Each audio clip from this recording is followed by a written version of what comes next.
Seiko cumple en 2021 140 años y para ello ha lanzado una colección de aniversario de 3 relojes que vamos a repasar ahora junto con un poco de la historia de la manufactura.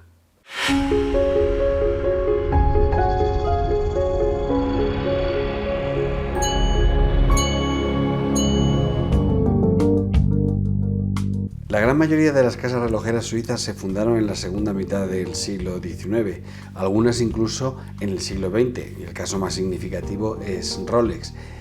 Pero sin embargo parece que llevan entre nosotros siglos, parece que son de toda la vida. Sin embargo, si preguntas por Seiko, la mayoría de la gente te va a decir que se debió fundar a mediados del siglo XX o incluso más tarde.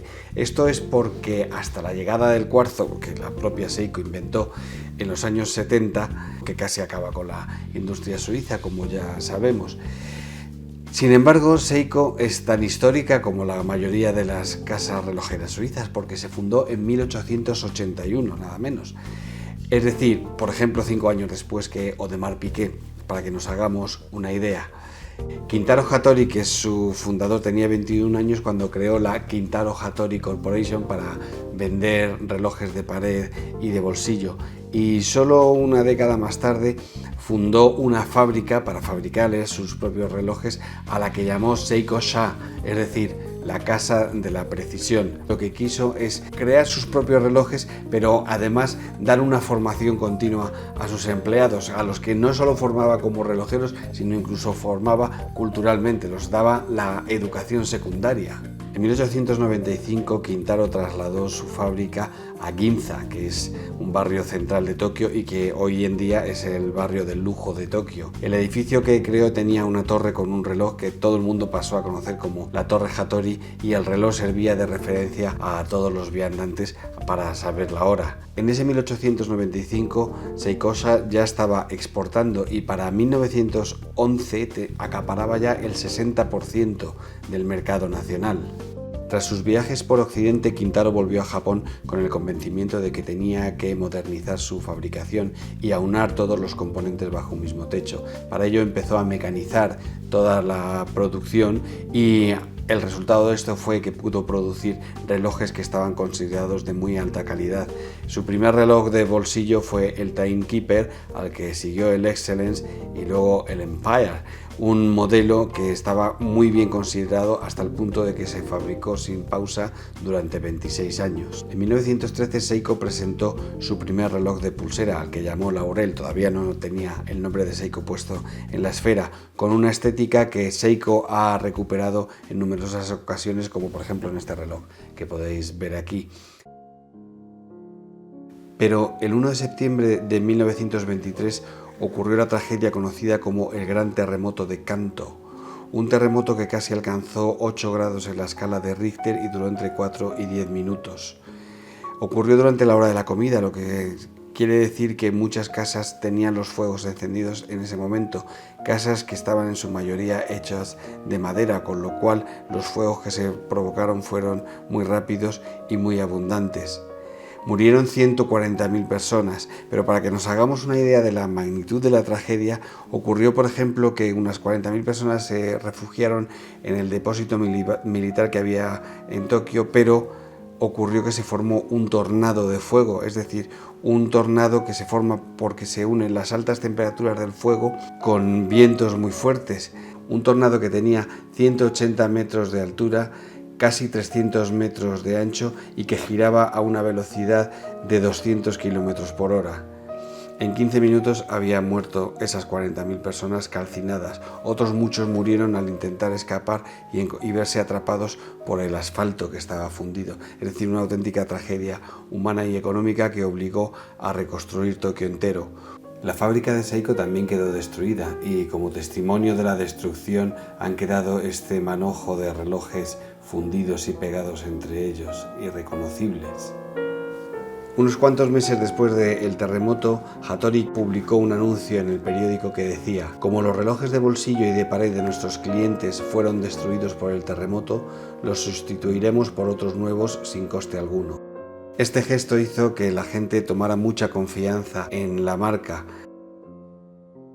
Para 1932 el edificio estaba completamente reconstruido, más grande y también con una torre con un reloj que hoy en día es electrónico.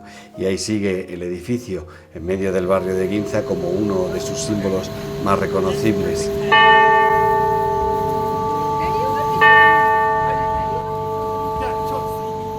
La empresa siguió adelante con el lema que decía siempre Kintaro Hattori: siempre un paso por delante de los demás.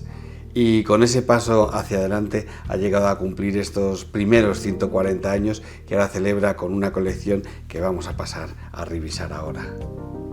No es nada raro que Seiko lance tríos de relojes. En este vídeo, por ejemplo, podéis ver los Save the Ocean, que también era un trío. Y tampoco es nada raro, de hecho es muy habitual, que Seiko se inspire en la naturaleza japonesa para crear sus relojes. Y en este caso, la inspiración viene de la isla de Iriomote. Es una isla con apenas 2000 habitantes, pero que atrae a numerosos buzos por los arrecifes de coral y por su singular vida marina.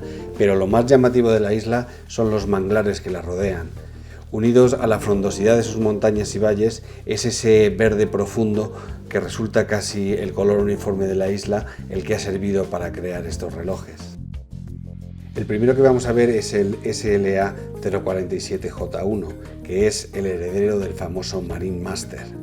Es un reloj que está preparado incluso para el buceo de saturación, es decir, aquel que significa largas temporadas bajo el agua. Este SLA 047J1 tiene una caja de acero monocasco con un diámetro de 44,3 milímetros y una altura de nada menos que 15,4 milímetros, además de un largo de 50,5 milímetros.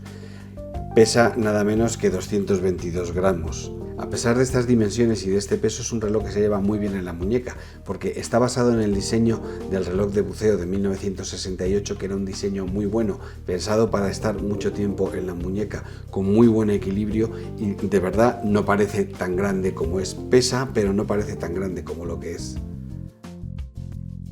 Como es un reloj al que se le puede exigir mucho, tiene un bisel alto para poder ser manejado incluso con guantes de inmersión. Por supuesto, es unidireccional y además está terminado en cerámica, lo cual le da una presencia particularmente bonita.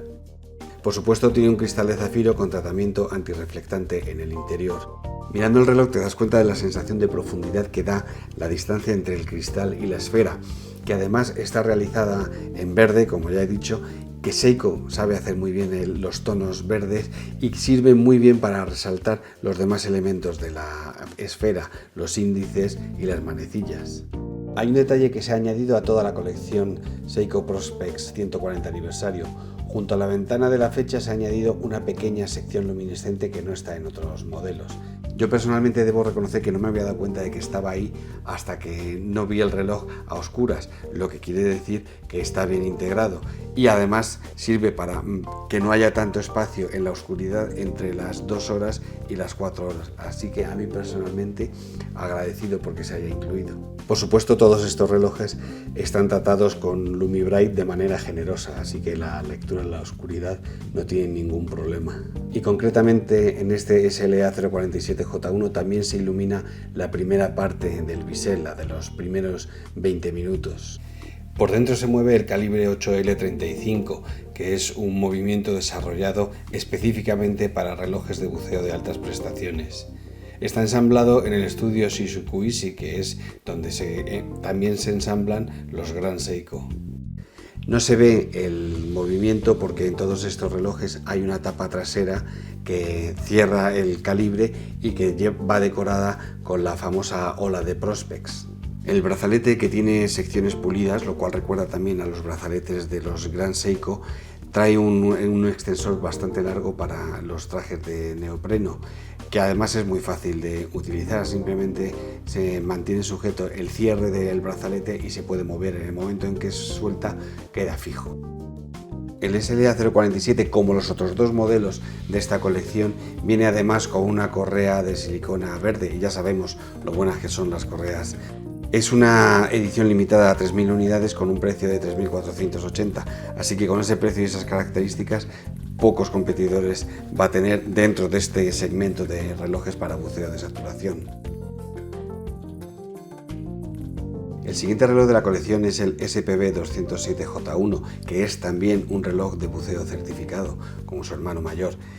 Las diferencias están en el tamaño y cuando lo ves solo no te das cuenta, pero cuando los ves juntos sí que notas la diferencia entre uno que está pensado para buceo más exigente y otro que no lo es tanto. En este caso las medidas son 42 milímetros de diámetro, 12,5 de altura y 48,8 de largo, lo que lo hace mucho más gobernable en la muñeca o mucho más apto para muchas más muñecas, mejor dicho. Además, tanto la caja como el brazalete tienen un revestimiento súper endurecido, propio de Seiko, lo que nos viene muy bien a los que no somos buzos nada más que de oficina.